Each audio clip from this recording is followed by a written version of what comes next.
Hi అండి. అందరికీ నమస్కారం. Welcome to my channel. ఈ వీడియోలో ఏపీ ప్రభుత్వ ఉద్యోగులకు మరియు పెన్షనర్లకు ఈ మార్చి నెల జీతాలు మరియు పెన్షన్‌లు జమ అయ్యేది అప్పుడే అంటూ అప్డేట్ అవ్వడం జరిగింది. సో, దీనికి సంబంధించిన పూర్తి వివరాలు వీడియోలో తెలుసుకుందాము. వీడియో అయితే ఎక్కడ గాని స్కిప్ చేయకుండా ఎండ్ వరకు చూసేయండి. అప్పుడే ఇన్ఫర్మేషన్ పూర్తిగా అర్థమవుతుంది. అలాగే వీడియో చూస్తున్న ప్రతి ఒక్కరు లైక్ చేయండి ఫ్రెండ్స్. ఈ వీడియోని తోటి ఉద్యోగ, పెన్షన్ మిత్రులతో అయితే షేర్ చేయండి. కొత్తగా మన ఛానల్ చూస్తున్న వారు ఇంకా ఎవరైనా సబ్స్క్రైబ్ చేసుకోకపోతే వెంటనే మన ఛానల్‌ని సబ్స్క్రైబ్ చేసుకోండి. సబ్స్క్రైబ్ చేసుకోవడం వల్ల నేను చేసే ప్రతి ఒక్క వీడియో మీ వరకు రీచ్ అవుతుంది. ఇక ఆలస్యం చేయకుండా వివరాల్లోకైతే వెళ్ళిపోదాము.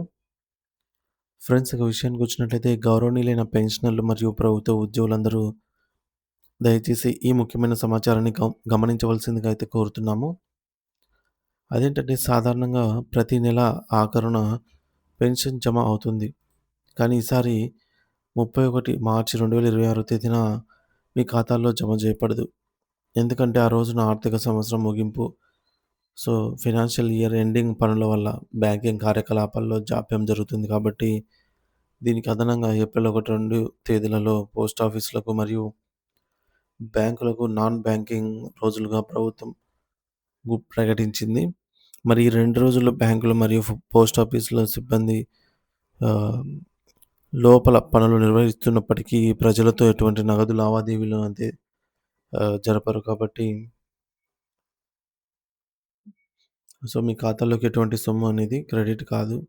ముఖ్యంగా గమనించవలసిన విషయం ఏమిటంటే, ఏప్రిల్ 3వ తేదీన గుడ్ ఫ్రైడే పండుగ సందర్భంగా ప్రభుత్వం సెలవు, హాలిడే అన్నమాట. Government holiday.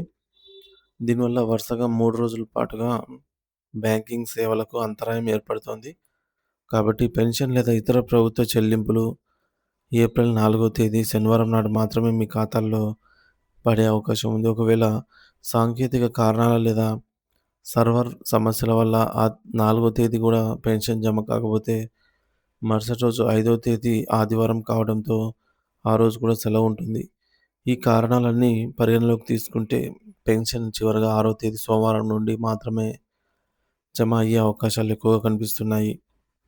అందువల్ల పెన్షనర్లు మరియు వారి కుటుంబ సభ్యులు ఈ సుదీర్ఘ సెలవును దృష్టిలో ఉంచుకొని మీ ఇంటికి అవసరాలకు పాల బిల్లులు, కరెంటు బిల్లులు లేదా మందుల ఖర్చులకు ఇబ్బంది కలగకుండా ఏప్రిల్ 6వ తేదీ వరకు సరిపడా నగదును ముందే సిద్ధం చేసుకోవాలని సూచించడమైనది. ముఖ్యంగా బ్యాంక్ ఖాతాల నుంచి కట్ అయిన ఈఎంఐ లేదా ఆటోమేటిక్ పేమెంట్స్ ఉంటే వాటి కోసం మీ ఖాతాలో ముందే తగినంత నిధులు ఉంచుకోవడం మంచిది. లేదంటే పెనాల్టీలు పడే అవకాశం ఉన్నట్టు నిపుణులు చెబుతున్నారు. మరోవైపు ఆంధ్రప్రదేశ్ రాష్ట్ర రాజకీయ మరియు పరిపాలనాపరమైన అప్డేట్స్ పరిశీలిస్తే రేపే ఏపీ కేబినెట్ సమావేశం నిర్వహించబడుతోంది. సమావేశం అంటే ఈ నెల 28వ తేదీన అసెంబ్లీ సమావేశాల నిర్వహణపై మంత్రుల మండలి చర్చించి తుది నిర్ణయం తీసుకోనుంది. అతి ముఖ్యమైన విషయం ఏమిటంటే అమరావతిని రాష్ట్ర రాజధానిగా నిర్ధారిస్తూ ఒక చారిత్రాత్మక నిర్ణయాన్ని అసెంబ్లీలో ప్రవేశపెట్టి దానిని ఆమోదించి కేంద్ర ప్రభుత్వానికి పంపాలి అని చెప్పి ప్రభుత్వం యోచిస్తోంది.